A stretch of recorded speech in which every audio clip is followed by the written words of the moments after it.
Hi hello అందరికీ నమస్కారం. Welcome back to Madhurimalu. ఇంకా ఎవరైనా మన ఛానల్ని సబ్స్క్రైబ్ చేసుకొని ఉండకపోతే ప్లీజ్ ఇప్పుడే సబ్స్క్రైబ్ చేసుకోండి. ఇక లేట్ చేయకుండా మన స్టోరీలోకి వెళ్ళిపోదామా? నువ్వు నా సొంతం ఎపిసోడ్ 16. అబ్బా, అవన్నీ నేను చూసుకుంటాను. నా ప్లాన్ నాకుంది. నువ్వు నన్ను భయపెట్టుకు అంది సియా. సరే, నీ చావు నువ్వు చావు. కానీ ఒకటి, నువ్వు నాకు ఏ విషయం చెప్పలేదు, నేను ఏ విషయం వినలేదు. అంతే. అన్నయ్య రేపొద్దున నిన్ను అడిగినప్పుడు మాయాకి తెలుసు అని నువ్వు నన్ను ఇరికిస్తే మాత్రం బాగోదు.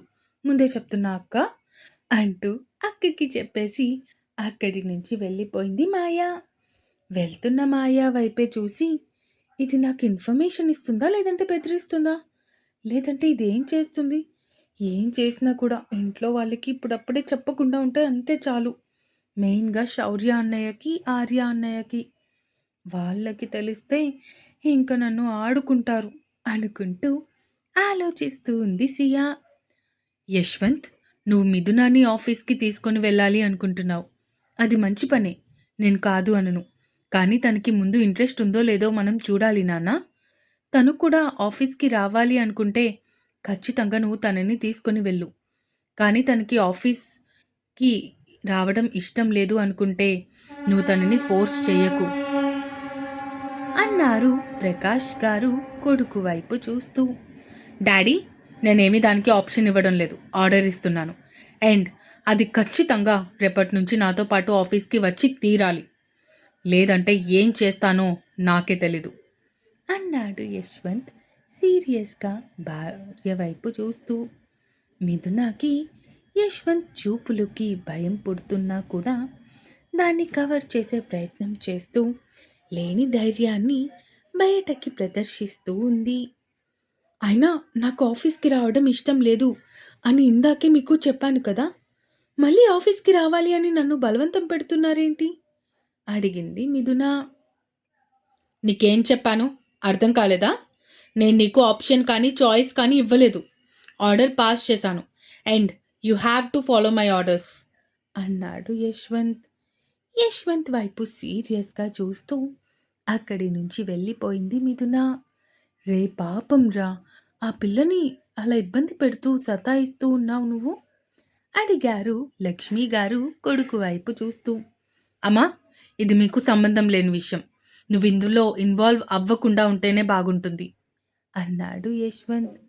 అంటే మేము అలా బొమ్మల్లా చూస్తూ ఉండిపోవాలి అని నువ్వు అనుకుంటున్నావా యశ్వంత్ అడిగారు ప్రకాష్ గారు కొడుకు వైపు చూస్తూ. యశ్వంత్ ఏదో సమాధానం చెప్పేలోపే అక్కడికి వచ్చాడు ఒక అబ్బాయి. హాయ్ ఆంటీ, హాయ్ అంకుల్, ఎలా ఉన్నారు ఇద్దరు అడిగాడు వాళ్ళ వైపు చూసి నవ్వుతూ. రిషి, రా నాన్న, ఎలా ఉన్నా? యశ్వంత్ ఉంటేనే ఇంటికి వస్తావా లేదంటే రావా అడిగారు లక్ష్మి గారు రిషి వైపు చూస్తూ. అయ్యో ఎక్కడా ఆంటీ, వీడు వర్క్తో చావగొడుతున్నాడు. డేలో 24 అవర్స్ ఉంటాయి. ఆ 24 అవర్స్ నేను వీడి కంపెనీకి సేవ చేసుకుంటున్నప్పటికీ సరిపోతుంది అన్నాడు రిషి. అయినా నువ్వేంట్రా ఇలా వచ్చావు? ఒంట్లో బాగాలేదు అని మధ్యాహ్నం నుంచి లీవ్ తీసుకున్నావు కదా, జ్వరం తగ్గిపోయిందా అడిగాడు యశ్వంత్ ఫ్రెండ్ వైపు చూస్తూ. ఆ బావా, జ్వరం తగ్గిపోయింది. నువ్వు పెళ్లి చేసుకున్నావు అని తెలిసింది. సో నా చెల్లిని ఒకసారి చూసి పలకరించి పోదామని వచ్చా అన్నాడు రిషి నవ్వుతూ. ఇక్కడికి వచ్చి టైం వేస్ట్ చేసే బదులు నెక్స్ట్ వీక్ గవర్నమెంట్కి పంపించే టెండర్ గురించి ఆలోచించి దాన్ని ఇంప్లిమెంట్ చేయొచ్చు కదా అడిగాడు యశ్వంత్ ఫ్రెండ్ వైపు చూస్తూ. ఒరేయ్ చూడరా, కళ్ళ కింద ఇంత డార్క్ సర్కిల్స్, క్యారీ బ్యాగ్లు వచ్చేసాయి. అలా ఆ సిస్టమ్ ముందు కూర్చొని ఎక్కడికైనా పెళ్లి చూపులకి వెళ్దామన్నా కూడా పెళ్లి చూపులు మీకా మీ తమ్ముడికా అని అడుగుతున్నారు అన్నాడు రిషి. రిషి చెప్పిన మాటకి అంత సీరియస్గా ఉండే యశ్వంత్ పెదాల మీద కూడా చిన్న నవ్వు వచ్చింది. ఇంత చెప్తే అంత చెప్తావు కదరా అన్నాడు యశ్వంత్ ఫ్రెండ్ భుజం మీద ఒక 2 దెబ్బలు వేస్తూ. అమ్మా అంటూ చిన్నగా అరిచాడు రిషి. ఇంతకీ నా చెల్లెక్కడుంది బావా, తనని ఇప్పటికైనా నాకు చూపిస్తావా అడిగాడు రిషి యశ్వంత్ వైపు చూస్తూ. యశ్వంత్ అక్కడే దూరంగా నిలబడి ఉన్న పని ఆమె వైపు చూశాడు. ఆవిడ వెంటనే అక్కడి నుంచి పైకి వెళ్ళింది మిథునాని పిలవడానికి. అమ్మగారు, అది యశ్వంత్ బాబు గారు మిమ్మల్ని పిలుస్తున్నారు అంది ఆమె మిథున వైపు చూస్తూ. ఎందుకు అడిగింది మిథున ఆమె వైపు చూస్తూ. అది యశ్వంత్ బాబు గారి స్నేహితుడు రిషి బాబు వచ్చారమ్మా, అందుకే మిమ్మల్ని పిలుస్తున్నారు అంది ఆమె. సరే అంటూ ఆమెతో కలిసి కిందకి వచ్చింది మిథున. అక్కడ తన అత్తమామలతో పాటు యశ్వంత్ తన పక్కనే ఉన్న ఒక వ్యక్తి ఉండటం చూసి, అయితే ఇతనేనా ఈ శాడిస్ట్ గాడి ఫ్రెండ్? వీడే ఇంత శాడిస్ట్ సైకోగాడు అయితే వాడు వీడి ఫ్రెండ్ ఇంకెంత డేంజర్ గాడో అనుకుంటూ సైలెంట్గా కిందకి వెళ్ళి నిలబడింది మిథున. మిథున, ఇలా రా తల్లి, వచ్చి కూర్చో అంటూ లక్ష్మి గారు ప్రేమగా పిలవటంతో ఆవిడ పక్కన కూర్చుంది మిథున. రిషి, మీ చెల్లి ఎక్కడా అని అడిగావు కదా, తినే మీ చెల్లి మిథున. మిథున తను రిషి, యశ్వంత్ బెస్ట్ ఫ్రెండ్ అన్నారు లక్ష్మి గారు ఒకరిని ఒకరికి పరిచయం చేస్తూ. హాయ్ సిస్టర్, నా పేరు రిషి, మీ ఆయనకి బెస్ట్ ఫ్రెండ్ని చిన్నప్పటి నుంచి, నీకు అన్నయ్యని అవుతా అన్నాడు రిషి తనని తాను పరిచయం చేసుకుంటూ. ఇతనేంటి ఈ లొడామని ఇంత ఫ్రీగా మాట్లాడేస్తున్నాడు? ఎక్కడా కూడా దరిద్రుడికి ఉండే లక్షణాలు ఏమీ కనిపించట్లేదు అనుకుంటూ రిషి వైపే అలా చూస్తూ ఉండిపోయింది. మిథున నుంచి ఎలాంటి సమాధానం లేకపోవటంతో యశ్వంత్ భార్య వైపు చూశాడు. భర్త చూపులకి తిరిగి ఈ లోకంలోకి వస్తూ రిషి వైపు చూసి, నమస్తే అన్నయ్య అంది మిథున. నమస్తే, ఇంతకీ మా వాడంటే నీకు ఇష్టమేనా అడిగాడు రిషి చిరునవ్వుతో. రిషి మాటకి యశ్వంత్ రిషి వైపు సీరియస్గా చూస్తే మిథున యశ్వంత్ వైపు చూసింది. సమాధానం చెప్పు అన్నట్టు. లక్ష్మి గారు ప్రకాష్ గారు తల దించుకొని ప్రభావతి రెడ్డి చేసిన మోసం తలచుకుంటూ ఉన్నారు. ఏమైంది, ఎవరు ఏం సమాధానం చెప్పట్లేదు అడిగాడు రిషి అందరి వైపు చూస్తూ.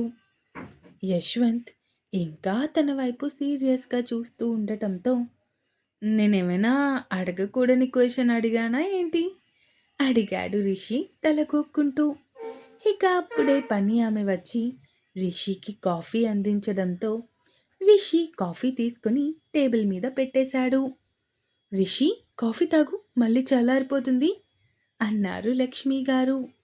సరే ఆంటీ అంటూ కొంచెం డౌట్ఫుల్గానే కాఫీ కప్ చేతిలోకి తీసుకున్నాడు రిషి. ఇంకేంటి రిషి అయితే అంటూ బిజినెస్ విషయాలు మాట్లాడటం మొదలుపెట్టారు ప్రకాష్ గారు. అమ్మా, నేను సియా వాళ్ళ దగ్గరికి వెళ్తాను అంది మిథున. అలాగే తల్లి, వెళ్ళు అంటూ లక్ష్మి గారు చెప్పడంతో ఇక అక్కడి నుంచి సియా దగ్గరికి వెళ్ళింది మిథున. ఇంకేంటి, శౌర్య ఆర్య రేపు వస్తున్నారంట కదా అన్నాడు రిషి. వాళ్ళు రేపు వస్తున్నారు. సియా మాయా ఈరోజు వచ్చారు. వాళ్ళు రేపు మార్నింగ్ ఫ్లైట్కి తిరిగి ముంబై వెళ్ళిపోతున్నారు. నాన్న, ఎలానో ఎల్లుండి సెకండ్ సాటర్డే, ఆ తర్వాత సండే, 2 రోజులు హాలిడేస్ దొరికాయి. రేపు ఒక్క రోజే కదా, వాళ్ళు ఎల్లుండి రేపు ఉండి సండే ఈవినింగ్ బయలుదేరుతారులే పెద్దోడా, నువ్వు ఇంకేం మాట్లాడుకు. అలాగే మిథునాని కూడా ఆఫీస్కి నువ్వు మండే నుంచి తీసుకొని వెళ్ళు. ఈలోపు తనకి కూడా మనం కొంచెం టైం ఇవ్వాలి కదా ఆలోచించుకోవడానికి, అందుకే, అర్థమవుతుందా అంటూ లక్ష్మి గారు చెప్పడంతో ఇక ఇష్టం లేకపోయినా కూడా ఆవిడ మనసు బాధ పెట్టలేక ఒప్పుకున్నాడు యశ్వంత్. ఇక్కడ మిథున సియా వాళ్ళ దగ్గరికి వెళ్ళేసరికి వాళ్ళే బయటికి వస్తూ కనిపించారు. వదినా పద, అలా మనం గార్డెన్లోకి వెళ్దాం, గార్డెన్లో ఈ టైంలో నడిస్తే చాలా బాగుంటుంది అంది సియా మిథున చెయ్యి పట్టుకొని. మాయ మిథున ఇంకొక చేతిని పట్టుకొని తనతో నడుస్తూ ఉంది. ముగ్గురు మాట్లాడుకుంటూ మెట్లు దిగుతూ వస్తూ ఉన్నారు. సియా కోసం వెతుకుతూ ఉన్న రిషికి సియా కనిపించడంతో తనని అలా చూస్తూ ఉండిపోయాడు. సియా మాయ కిందకి వచ్చి అక్కడ రిషిని చూసి హాయ్ రిషి అని పలకరించారు ఇద్దరు. హాయ్ సియా, హాయ్ మాయా, ఎలా ఉన్నారు ఇద్దరు అడిగాడు రిషి నవ్వుతూ. మేము చాలా బాగున్నాము అంటూ ఒక 2 నిమిషాలు రిషితో మాట్లాడి అక్కడి నుంచి వెళ్ళిపోయారు ఇద్దరు మిథునాన్ని తీసుకొని. రిషి మాత్రం వెళ్తున్న సియా వైపే చూస్తూ ఉండిపోయాడు. అది గమనించిన యశ్వంత్ చిన్నగా సౌండ్ చేయడంతో అప్పుడు తేరుకొని తిరిగి యశ్వంత్, ప్రకాష్ గారు ఇంకా లక్ష్మి గారితో మాట్లాడుతూ ఉన్నాడు రిషి. ఇంకా ఉంది. ఈ ఎపిసోడ్ ఎలా అనిపించిందో కామెంట్స్ రూపంలో తెలియజేస్తారు అని కోరుకుంటున్నాను. అలాగే సబ్స్క్రైబ్ చేయడం మాత్రం మర్చిపోకండి. ఇక ఉంటాను.